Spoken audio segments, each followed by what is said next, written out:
देवाला धन्यवाद देतो। आज या पवित्र वारी त्याच्या मंदिरामधून, त्याच्या भवनामधून, पवित्र शास्त्राच्या मधून आम्ही विवाह आणि कुटुंब पवित्र शास्त्र आधारित कसं असावं, a biblical foundation of marriage and family हा विषय आपण हाताळत आहोत। आणि माझ्या प्रियांनो, आतापर्यंत आम्ही जवळजवळ 9 संदेश यामधून ऐकलेले आहेत। आणि आजच्या संदेशाला सुरुवात करण्या अगोदर पुन्हा एकदा मी देवाचे आभार मानतो आणि सर्व मंडळीला, माझ्या सर्व फेसबुकचे जे मित्र आहेत, जे नातेवाईक आहेत, त्या सर्वांना मी सलाम, शालोम, प्रेज द लॉर्ड आणि जय येशू म्हणतो। आणि आज पुन्हा एकदा आपण सुरुवात करणार आहोत आजच्या संदेशाला। माझ्या प्रियांनो, देवाचं वचन आणि त्या वचनामधून आम्ही अभ्यास करत आहोत। पहिल्या संदेशामध्ये आपण पाहिलं होतं की पवित्र शास्त्र आधारित विवाह समजून घेणं, त्यामध्ये 7 मुद्द्यातून आपण पाहिलं होतं की विवाह नेमकं पवित्र शास्त्रानुसार कसा आहे। त्यानंतर आपण पाहिलं होतं की जे नवोदित नाही का, किंवा जे विवाह इच्छुक आहेत असे उमेदवार, किंवा जे आई वडील आपल्या मुलासाठी मुलीसाठी नाही का एक लाईफ पार्टनर, एक जीवनाचा जोडीदार शोधत आहे, एक विवाहपूर्व तयारी, आणि त्यामध्ये आपण 7 मुद्दे आपण पाहिले होते। आणि विवाहपूर्व तयारीमध्ये आपल्या फ्युचर पार्टनर्स कसा असावा यापेक्षा आपण स्वतःला कसं सिद्ध केलं पाहिजे, या 7 मुद्द्यामधून आम्ही अभ्यास केला होता। तिसरा संदेश आमचा जो होता तो भविष्यामध्ये असलेला आपला जो पती किंवा पत्नी आहे त्या संदर्भात जी निवड आहे त्या निवडी संबंधानं आपण संदेश ऐकला होता, इसाक आणि रेबेकाच्या जीवनामधून। त्यानंतर आम्ही पवित्र शास्त्र आधारित विवाह यामध्ये आम्ही 3 मुद्दे पाहिले होते, जोडणं आणि एक होणं, नाही का, separation, living, bonding and oneness, या 3 मुद्द्यामधून आपण पवित्र शास्त्र आधारित विवाह हा 4था संदेश ऐकला होता। 5वा संदेश आम्ही ऐकला होता, ख्रिस्त केंद्रित कुटुंब याची जी 7 वैशिष्ट्य आहे त्याचा आम्ही अभ्यास केला होता। 6व्या संदेशामध्ये आम्ही पती आणि पत्नी यांची एकमेका संबंधाने असलेली भूमिका, त्यांची कार्य, त्यांची जबाबदारी इफिस 5:21 ते 33 वचनामधून आम्ही अभ्यास केला होता। त्यानंतर आम्ही 7व्या संदेशामध्ये पाहिलं होतं की आपला जो जीवनाचा जोडीदार आहे, लाईफ पार्टनर आहे, जीवन साथी आहे, पती असो किंवा पत्नी असो, त्यांच्या प्रीतीची भाषा आणि 5 लव्ह लँग्वेज, प्रीतीच्या 5 भाषा आपण त्याचा अभ्यास केला होता। आणि 8व्या संदेशामध्ये आम्ही पाहिलं होतं की विवाह हा एक प्रीतीचा प्रवास आहे, आणि या प्रीतीच्या प्रवासामध्ये संवाद, संभाषण किंवा कम्युनिकेशन हे जे स्किल आहे, हे कौशल्य आहे, हे आम्ही कसं आत्मसात करून आपला हा भूतलावरचा विवाहाचा जो प्रवास आहे, जो प्रीतीचा आहे, तो कसा आम्ही पार केला पाहिजे। आणि मागील रविवारी आम्ही पाहिलं होतं की जसं प्रीतीच्या प्रवासामध्ये संभाषण महत्वाचं आहे, तसंच ह्या वैवाहिक जीवनाच्या प्रीतीच्या प्रवासामध्ये एक टीम म्हणून, पती पत्नीची एक टीम म्हणून, एक संघ म्हणून त्यांनी कशा रीतीने आपल्या विवाहामध्ये असलेल्या जोडीदारांना एक टीम किंवा संघ म्हणून त्यांनी कार्य केलं पाहिजे। आणि माझ्या प्रियांनो, त्यासाठी आम्ही वचन वाचलं होतं, उपदेशकाचं पुस्तक 4था अध्याय आणि वचन 9 पासून तर 12 वचनापर्यंत आम्ही अभ्यास केला होता। आणि त्यामध्ये असं आहे, उपदेशक 4 आणि 9, एकट्यापेक्षा दोघे बरे, कारण त्यांच्या श्रमाचे त्यांना चांगले फळ प्राप्त होते। या ठिकाणी संख्या आहे, या ठिकाणी ज्यावेळेस एकट्यापेक्षा दोघं म्हटलं त्यावेळेस नंबर आहे, आणि ज्यावेळेस नंबर आहे त्यावेळेस त्या ठिकाणी एक सामर्थ्य आहे, त्या ठिकाणी एक प्रभाव आहे। ज्यावेळेस नंबर आहे किंवा संख्या आहे याचा अर्थ नातेसंबंध आहे, कारण नातेसंबंधासाठी 2 कमीत कमी व्यक्ती आवश्यक असतात। आणि त्याचं कारण दिलेली आहे, दोघे का बरे आहेत, कारण पुढे असं म्हटलेलं आहे, जर एखादा पडला, मे बी तो अपयशी झाला, किंवा तो एखाद्या निराशेमध्ये पडला, एखाद्या पापामध्ये पडला, तर जो दुसरा आहे तो त्याला हात देऊन त्याला उभं करेन असं म्हटलेलं आहे। आणि म्हणून विवाहाच्या या प्रीतीच्या प्रवासामध्ये एक टीम, एक संघ म्हणून आमचं वैवाहिक जीवनामध्ये, कौटुंबिक जीवनामध्ये एक युनिटी असणं, एक टीम असणं महत्वाचं आहे. आणि म्हणून preparing a team of a husband and wife ही एक मोठी जबाबदारी प्रत्येक पती पत्नी किंवा जोडप्याची ही आहे. आणि मग त्याची कारण आपण पाहिली होती. त्यामध्ये म्हटलं होतं की एक पडला तर दुसरा त्याला हात देईल. जो नाही का एकटा आहे त्याची दुर्दशा होईल, परंतु जर दोघे एकत्र असतील तर त्यांना एकमेकाची ऊब, एकमेकापासून सहाय्य, एकमेकापासून नाही का मदत, आधार त्यांना प्राप्त होतो. आणि मग पुढे असं म्हटलेलं आहे, जर एखादा तुमच्यावर हल्ला करायला आला तर एखाद्या वेळेस एक व्यक्ती त्याचं नाही का मन त्याचं धासून जाईल, तो पळून जाईल, तो रणांगण सोडेल, परंतु जर सोबतीला कोणी असेल तर दोघं मिळून त्याचा प्रतिकार किंवा हल्ला करू शकतात. आणि मग त्या ठिकाणी म्हटलं आहे की 3 पदरी दोरी ही सहसा तुटत नाही. पती पत्नी ज्या ठिकाणी ऐक्यता आहे, ज्या ठिकाणी ते दोघं एका मनाने, एका जीवाने, एका आत्म्यामध्ये असतात, माझ्या प्रियानो त्यांची प्रार्थना तर प्रभावशाली असतेच, पण परमेश्वर स्वतः त्यांच्यामध्ये असतो. आणि मग ते 3 पती पत्नी आणि देव परमेश्वर आमचा येशू या तिघांची एक नाही का युनिटी होते. आणि मग तो विवाह हा प्रभावी असतो. तो विवाह हा एक नाही का एक जबरदस्त त्याच्यामध्ये बॉन्डिंग असतं. तो विवाह हा एक स्वस्थ आणि स्थैर्यता देणारा आणि टिकणारा तो विवाह असतो. आणि मागील रविवारी म्हटल्याप्रमाणे आज या टीम बिल्डिंग मध्ये, या संघ नाही का बांधणीमध्ये जे अडखळणं आहे, hindrances in the building the team, याच्यामध्ये जे अडखळणं आहे, जे हिंड्रन्सेस आहेत, त्याचा आम्ही अभ्यास करणार आहोत. माझ्या प्रियांनो, देवाचं वचन तुम्हाला आणि मला मार्काचं शुभवर्तमान 3रा अध्याय आणि 24 आणि 25 मध्ये असं म्हटलेलं आहे, आपसात फूट पडलेले राज्य टिकत नाही, आपसात फूट पडलेले घरही टिकत नाही. याचा अर्थ जर घर तुटलेलं आहे, जर घर नाही का पडलेलं आहे, जर 2 व्यक्तींच्या अंतःकरणाचं, विचारांचं जर नाही का साम्यता नाही, एक वट नाही, त्यांचे विचार जर जुळले नाहीत, तर त्या ठिकाणी असं म्हटलेलं आहे की ते घर, ते कुटुंब हे टिकत नाही. एक इंग्लिश मध्ये खूप छान त्याला शब्द आहे, अ हाऊस डिवायडेड कॅनॉट स्टँड. आणि म्हणून युनायटेड वी स्टँड. जर आम्ही ऐक्यतेमध्ये आहोत तर आम्ही उभं आहोत. Divided we fall. जर आम्ही विभागलेले आहोत, आम्ही जर विस्कळीत आहोत, तर माझ्या प्रियांनो आम्ही जमीनदोस्त होऊ. आणि म्हणून या ठिकाणी हे जे आपसात फूट पडलेलं घर टिकत नाही, हे प्रभू येशूचे शब्द आहेत. आणि माझ्या प्रियांनो, जे जोडपे नाही का एकमेकाच्या विरोधामध्ये, एकमेकाच्या नाही का स्वभावाच्या विरोधामध्ये, आणि मग त्यांचे विवाह हे तुटतात. माझ्या प्रियांनो, ते घर, ते कुटुंब कोसळून जातं. आणि ह्या विवाह तुटण्याचे किंवा नाही का हे कोसळण्याचे किंवा ते घर पडण्याचं किंवा त्यांच्यामध्ये एक संघ न होण्याचं किंवा त्यांच्यामध्ये एक बिल्डिंग नाही का एक टीम बिल्डिंग न होण्याची जी अनेक कारणं आहेत, त्यापैकी आज 5 कारणं आज आम्ही अभ्यास करणार आहोत. आणि पवित्र शास्त्रानुसार माझ्या प्रियांनो, आम्ही ही 5 कारणं आम्ही अभ्यास करत असताना पहिलं जे कारण आहे ते म्हणजे सुरक्षितता.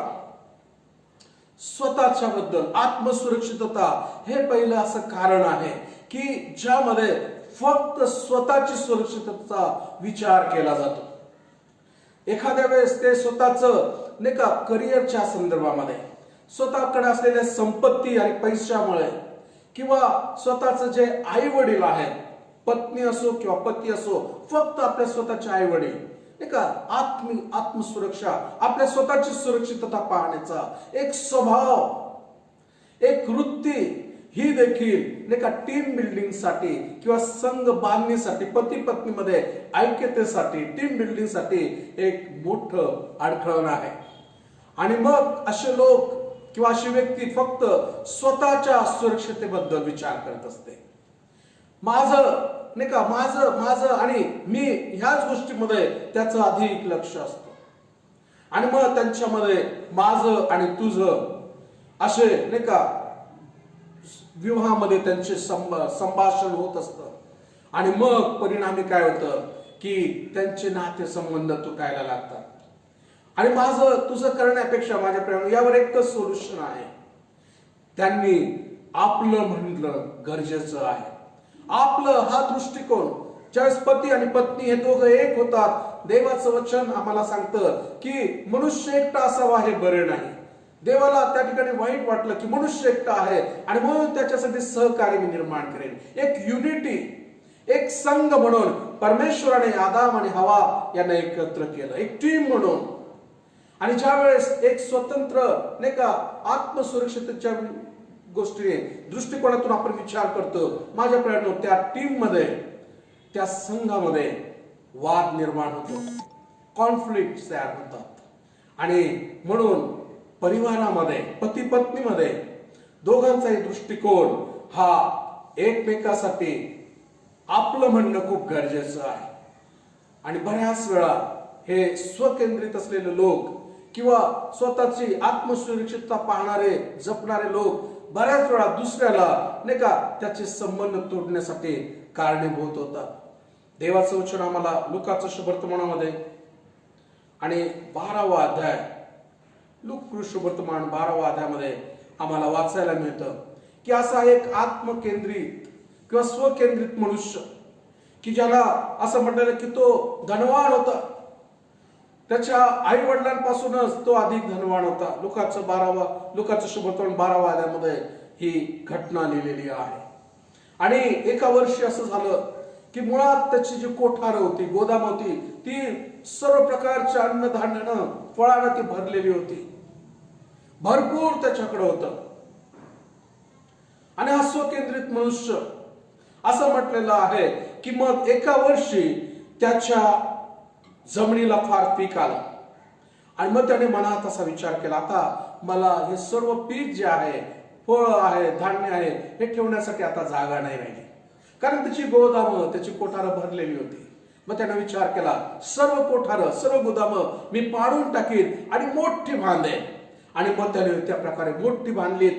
आणि मग त्या ठिकाणी त्याने म्हटले की आता मी त्यामध्ये आपला माल आणि धान्य आणि सर्व काही साठवेन. आणि मग वचन 19 मध्ये असं म्हटलेलं आहे, मग मी आपल्या जीवाला म्हणेन. बघा, स्वतःच्या जीवाशी बोलणारा मनुष्य, मी आपल्या जीवाला म्हणेन, हे जीवा तुला पुष्कळ वर्ष पुरेल इतका माल ठेवलेला आहे, इतकी संपत्ती मी साठवलेली आहे. ह्या मनुष्याच्या जीवनामध्ये त्याच्या जीवनाचं नाही का जे सुरक्षितता आहे, आत्मसुरक्षितता आहे, ती त्याच्या संपत्तीवर त्याने ठेवलेली आहे. त्याला असं वाटत होतं की ह्या संपत्तीमुळं मी सर्व काही विकत घेऊ शकतो. पैसा आणि संपत्ती आणि आपलं करिअर यामध्ये अनेक लोक नाही का आत्मसुरक्षिततेमध्ये जगत असतात माझ्या प्रेरणो. आणि हा व्यक्ती धनवान मनुष्य तसाच आहे. पुढे असं म्हटलेलं आहे की इतका माल ठेवला आहे, विसावा घे, खा पी, आनंद कर. 4 गोष्टी तो आपल्या स्वतःच्या जीवाला सांगत आहे.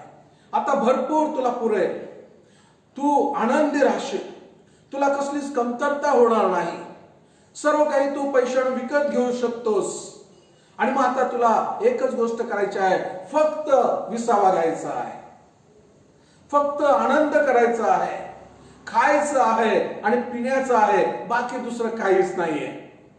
आणि मग अशा वेळेस प्रभू देवाने त्याला म्हटलं, अरे मूर्खा, आज रात्री तुझा जीव मागितला जाईल, मग जे काही तू सिद्ध केले ते कोणाचे होईल.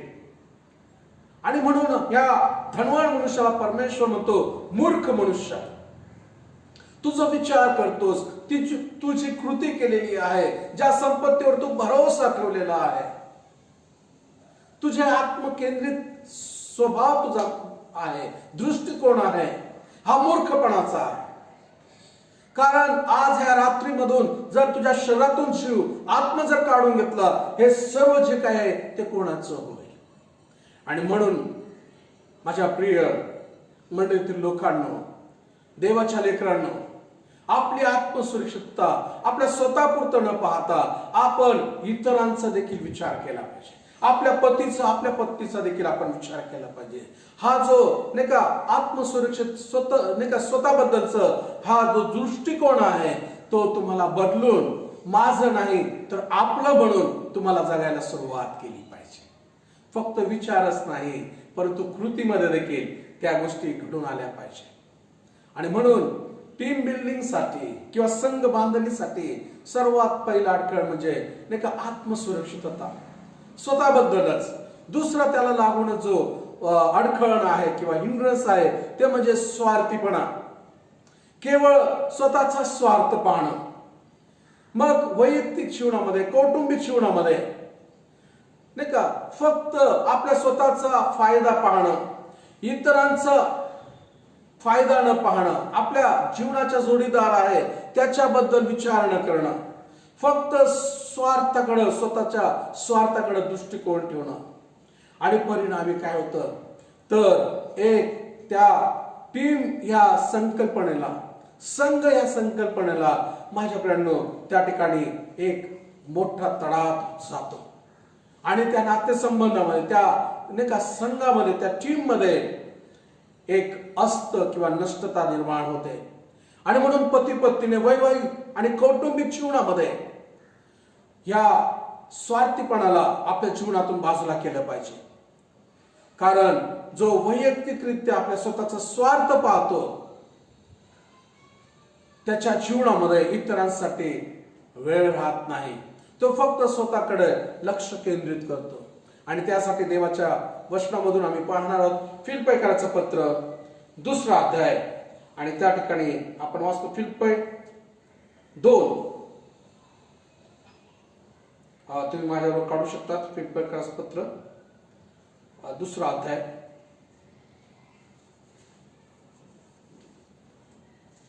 आणि त्यातलं 3 आणि 4 वचन. फिलिप्पी 2, 3 आणि 4.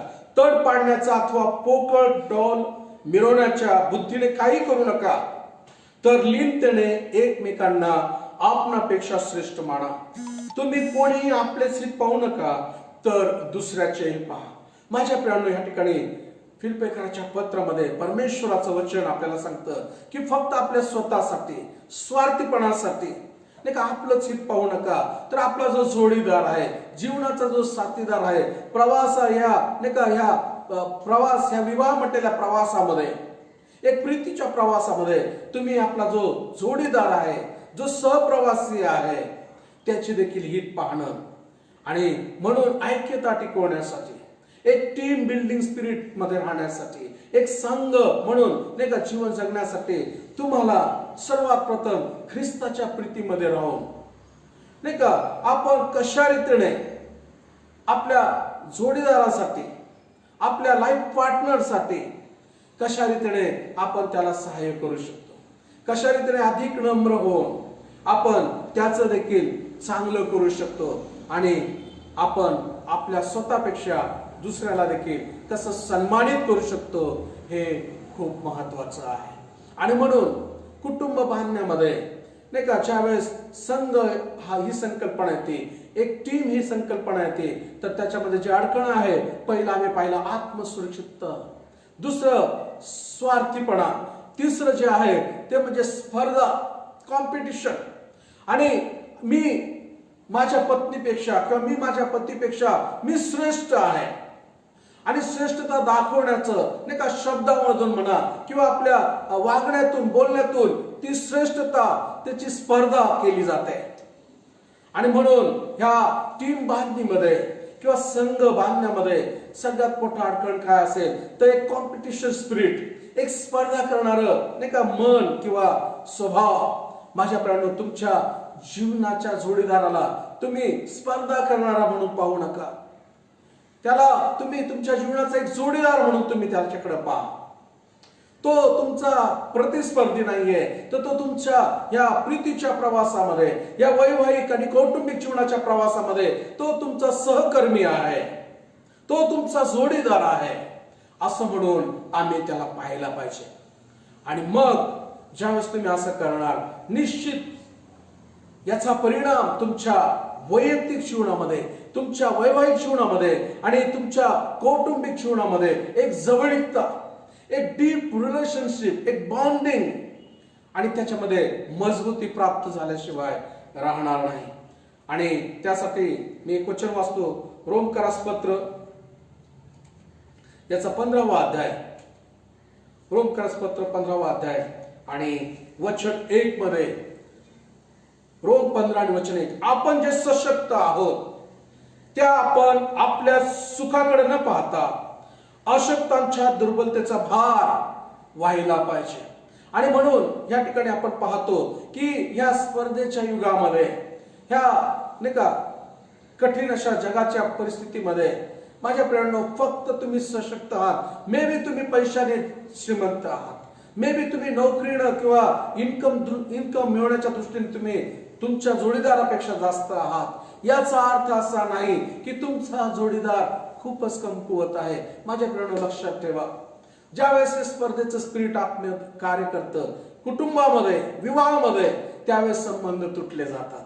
मी तुझ्यापेक्षा जास्त कमवते, मी तुझ्यापेक्षा जास्त कमवतो, माझं शिक्षण तुझ्यापेक्षा जास्त झालेलं आहे, माझा जॉब अधिक सन्मानित आहे. ह्या गोष्टी ज्यावेळेस विवाहाच्या संबंधामध्ये येतात, माझ्या प्रियांनो, जे ऐक्यता आहे, जे टीम बिल्डिंग स्पिरिट आहे, जे संघ आहे, त्याला तडा जातो. आणि म्हणून जर तुम्ही एखाद्या गोष्टीमध्ये सशक्त आहात, लक्षात ठेवा, पती आणि पत्नी हे इंटरडिपेंडंट आहेत, एकमेकावर अवलंबून आहेत.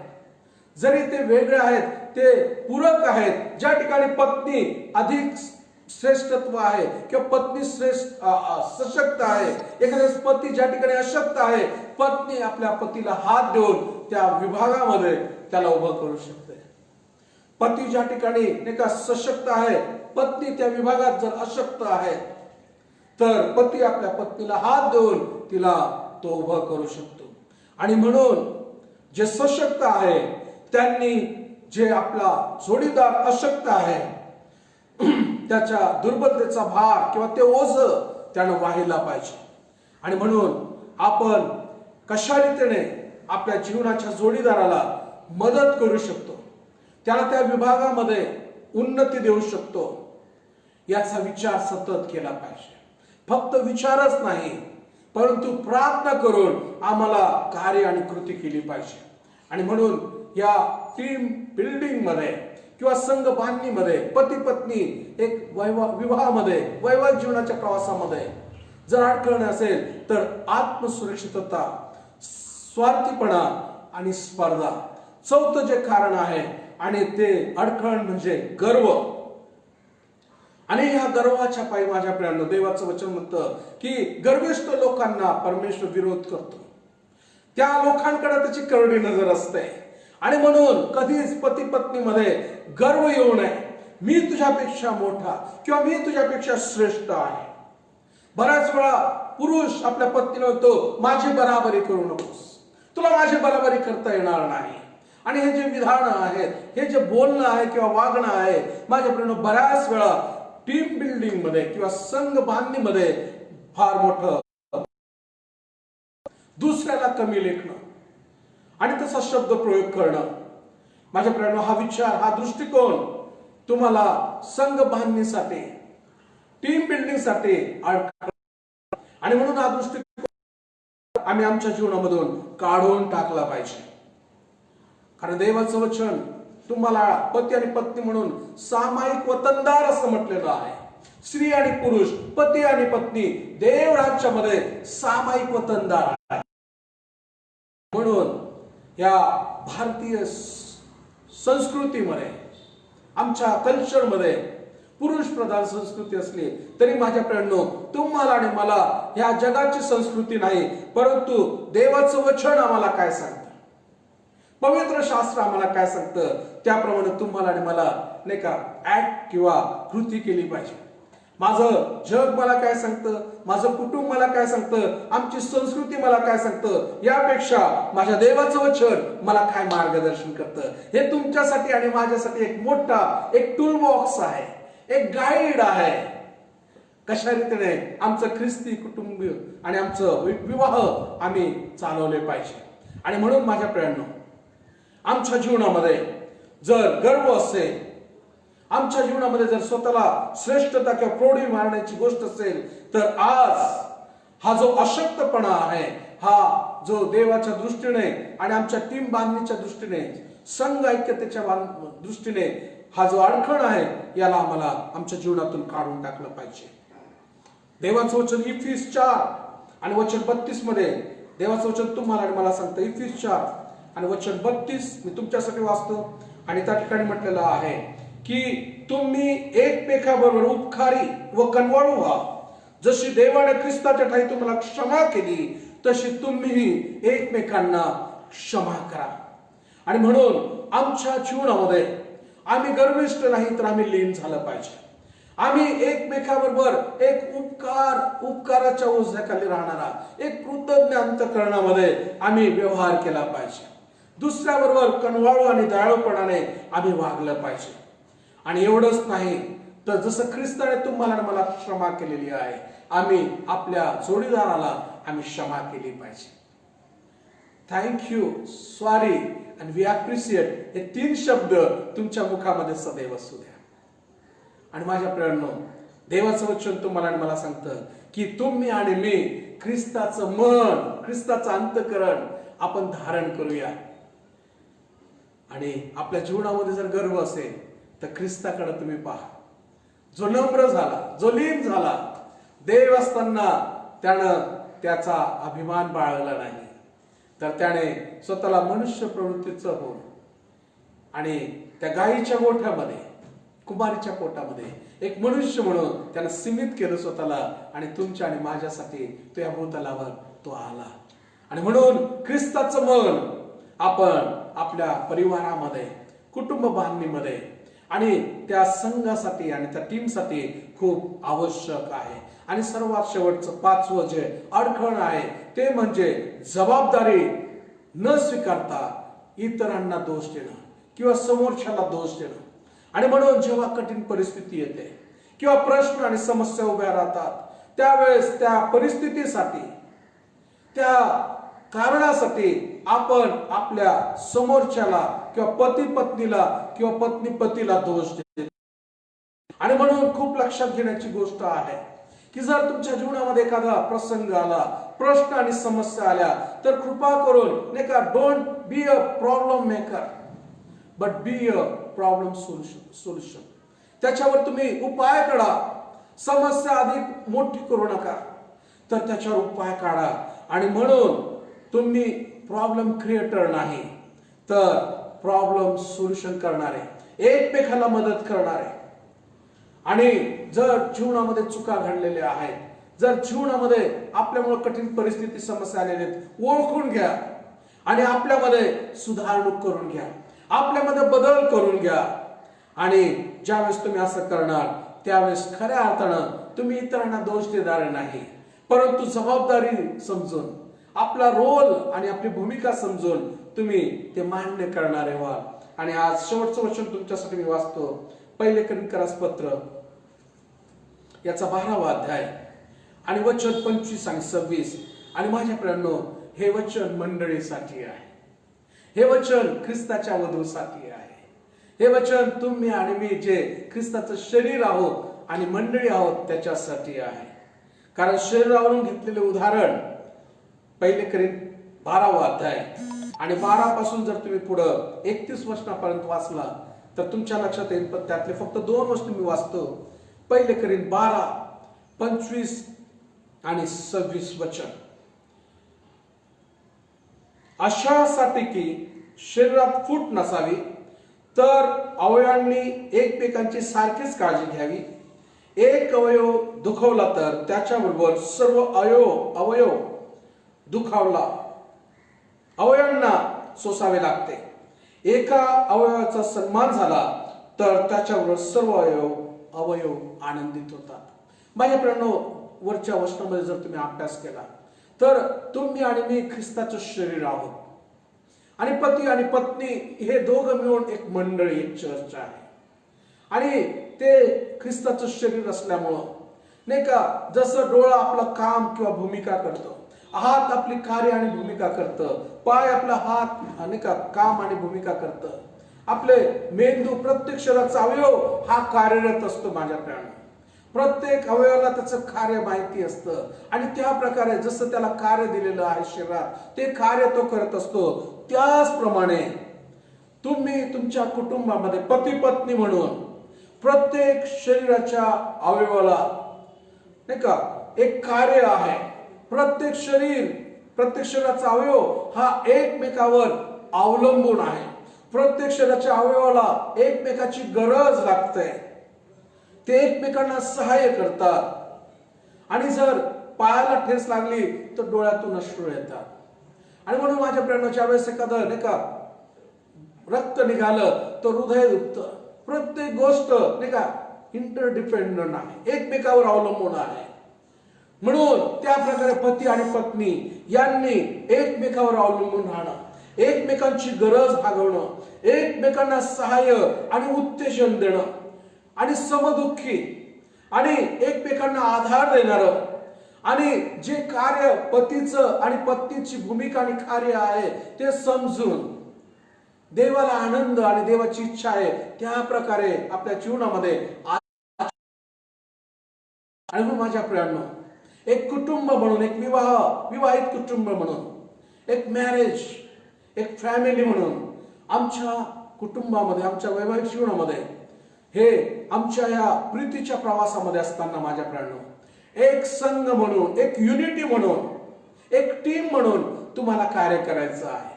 आणि ज्या वेळेस आमच्या जीवनामध्ये हे जे 5 अडखळण आहेत, हिंड्रन्सेस आहेत, आत्मसुरक्षा, स्वार्थीपणा, स्पर्धा, गर्व आणि जबाबदारी न स्वीकारता इतरांना दोष देणं, ह्या गोष्टी, ह्या स्वभाव जर आमच्यामध्ये असेल तर आज परमेश्वराकडे आम्ही जाऊया आणि देवाकडे आम्ही प्रार्थना करूया की परमेश्वरा, आमच्या पती पत्नीच्या नातेसंबंधामध्ये एक टीम, एक संघ म्हणून तू आम्हाला तयार कर.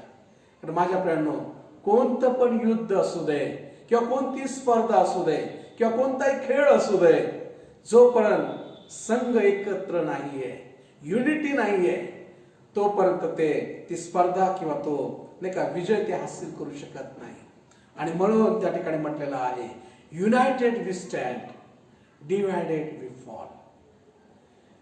जर आपसात फूट पडलेली असेल तर ते घर, ते कुटुंब पडत असतं, तुटत असतं.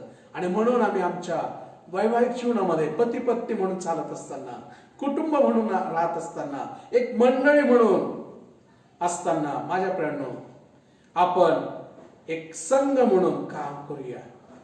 आपल्या कुटुंबासाठी, आपल्या मंडळीसाठी, तुमची कोणती संस्था असेल त्या संस्थेसाठी एक संघ म्हणून कार्य करा माझ्या प्रियांनो. आणि निश्चितच परमेश्वर तुमच्या कार्याला यश आणि तुम्हाला आशीर्वादित आणि तुमच्याद्वारे इतरांना आशीर्वादित केल्याशिवाय राहणार नाही. देव करू या वचनाच्या द्वारे तुमच्या कुटुंबामध्ये एक संघ निर्माण हो, पती पत्नीमध्ये एक टीम तयार हो आणि हे जे अडखळणं आहे हे अडखळणं प्रभू दूर करो. यास मी प्रार्थना करतो. स्वर्गीय बापा, आज तुझं वचन आम्ही ऐकलेलं आहे. देवा, तुझं वचन आम्हाला सांगतं की एक पती पत्नी म्हणून, एक टीम, एक संघ म्हणून आम्ही या भूतलावर असताना परमेश्वर आम्हाला या प्रीतीच्या प्रवासामध्ये, वैवाहिक जीवनामध्ये बापा, रोजच्या रोज बापा चालत असताना, जगत असताना प्रभू, आमच्या जीवनामध्ये जर आत्मसुरक्षितपणा, प्रभू आमच्या जीवनामध्ये जर गर्व असेल, स्पर्धा असेल, आमच्या जीवनामध्ये देव बाप्पा जर एखादं जबाबदारी न स्वीकारता इतरांना दोष देण्याची वृत्ती असेल, स्वार्थीपण असेल, प्रभू ह्या सर्व गोष्टीचं तू आम्हाला क्षमा कर माझ्या देवा. प्रभू ह्या जीवनातून निघून जाण्यासाठी प्रभू आम्ही आमचं पती पत्नी म्हणून, परिवार म्हणून तुला आम्ही समर्पित होतो माझ्या देवा. तुझ्या पवित्र आत्म्याच्या नियंत्रणामध्ये आम्ही येतो प्रभू. ख्रिस्ताचे मन तुझं होतं ते मन आमच्या परिवारामध्ये, आमच्या कुटुंबामध्ये, आमच्या नातेसंबंधामध्ये असू दे अशा मी प्रार्थना विनंती करतो. आभार मानतो, धन्यवाद देतो शरीराच्या उदाहरणावरून प्रभू. आज आम्ही पती पत्नी म्हणून आमच्या प्रत्येकाची जी जबाबदारी, भूमिका आणि कार्य आहे, संघ टिकवण्यासाठी, संघ बांधण्यासाठी प्रभू आमचा उपयोग होऊ दे माझ्या देवा. आभार मानतो आज जे जे वचन ऐकत आहे, जे पाहत आहेत आणि नंतर जे पाहणार ऐकणार आहेत त्या प्रत्येकाच्या वैवाहिक जीवनामध्ये, कौटुंबिक जीवनामध्ये प्रभू एक युनिटी, एक संघ, एक टीम तू बांध माझ्या देवा. धन्यवाद देतो, तुझी स्तुती करतो. या वचनाच्या द्वारे आमच्या जीवनामध्ये रूपांतर, आमच्या जीवनामध्ये परिवर्तन, आमच्या जीवनामध्ये सुधारणूक आणि बदल घडू दे अशी प्रार्थना विनंती करतो. प्रभू आमच्या मंडळीतील आणि बाप्पा जे ऐकत आहे ते प्रत्येक परिवार येशू या दिवसामध्ये तू बांधावेस अशी हात जोडून नम्रतेची प्रार्थना करतो. आभार मानतो, धन्यवाद देतो आणि येशू आमचा प्रभू आणि तारणारा याच्याद्वारे प्रार्थना करतो म्हणून तो आहे. Amen, amen. May God bless you. देवबाप तुम्हाला आशीर्वाद देव. पुढच्या रविवारी आमच्यामध्ये पास्टर मकबूल कुवेत या राष्ट्रामधून आपल्यासाठी ह्या पुलपेटवरनं, या स्टेजवरनं संदेश देणार आहेत आणि परिवाराबद्दल किंवा कुटुंबाबद्दल ते देवाचं वचन तुम्हाला आणि मला सांगणार आहे. आणि म्हणून पुढच्या रविवारी बरोबर सकाळी 11 वाजता तुम्ही पास्टर शशिकांत गोरे या फेसबुकवर तुम्ही जॉईन होऊ शकतात आणि देवाचे जे सेवक आहेत पास्टर मकबूल यांचं वचन, यांचं शिक्षण पवित्र शास्त्रामधून तुम्ही स्वीकारू शकतात. पुढच्या रविवारी आपण भेटूया सकाळी 11 वाजता शशिकांत गोरे या पेजवर. मे गॉड ब्लेस यू. देवा तुम्हाला आशीर्वाद देव. थँक्यू.